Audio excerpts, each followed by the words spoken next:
on the SABC News Desk. No, you're very welcome. Simon, we've watched in horror at visuals out of Syria over the past week or so. Just give us a sense of the scale and magnitude of this disaster in humanitarian terms.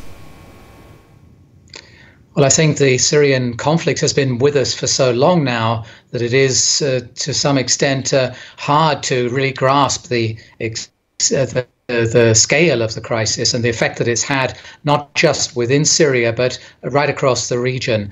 And I think that this conference next week is a moment to really take stock and to take a longer view of the impact that this crisis is having, not just on the immediate humanitarian needs, which are immense and totally vital, but really to look into the future, take a longer term view. And where we as UNICEF are really looking for a focus is on the needs of children and the effects that this is having on the longer term future.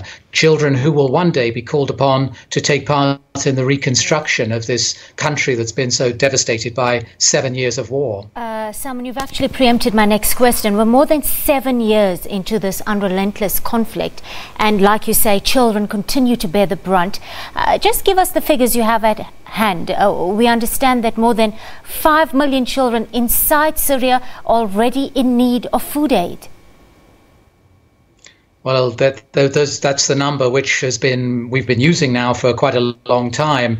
The real number may be significantly higher. And what it demonstrates is that really right across the country, wherever you look, one way or another, children are in a state of crisis because of the conflict.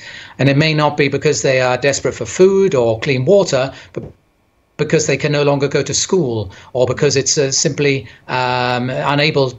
impossible for them to get enough nutritious food because prices have risen so extortionately. Poverty is a huge issue right across the country now. And then you've got to look outside the countries which have taken the brunt of supporting the refugees, something like 5 million refugees who fled the country. And those countries are Turkey, Lebanon and Jordan, where there are something like 2.5 million children who are also in desperate need. So we're looking to try to support them as well, because there isn't, frankly speaking, and sadly, tragically, there is no immediate end in sight to this long-running crisis. Simon, just on that note, I want us to speak quickly, because this is really a multi-dimensional crisis when it comes to children. And then I want us to speak about the multiple protection risks that they face while fleeing violence, exploitation, detention, trafficking, and of course, separation from their families. Yeah, well, these are issues which have emerged increasingly the longer that the crisis has gone on. And it goes back to the point that I was making about the extent of the poverty that people are now experiencing.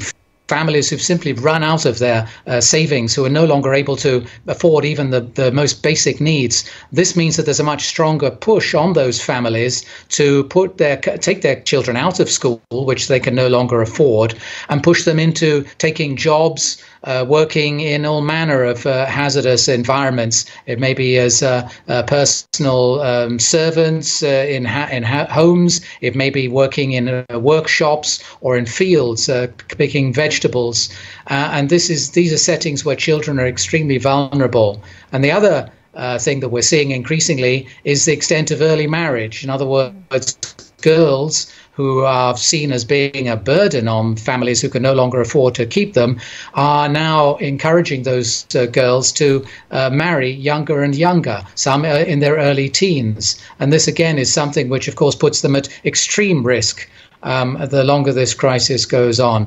So I think you can see that we're looking now at a situation where more than ever we desperately need a solution, an end to this conflict, a political solution, because that is the only kind of solution that there is. And we're hoping that this conference, as you mentioned at the beginning, will provide a much needed push in that direction. UNICEF Simon Ingram joining us via Skype there from Brussels. Thank you for sharing your insights with us on the SABC News Desk. You're very welcome.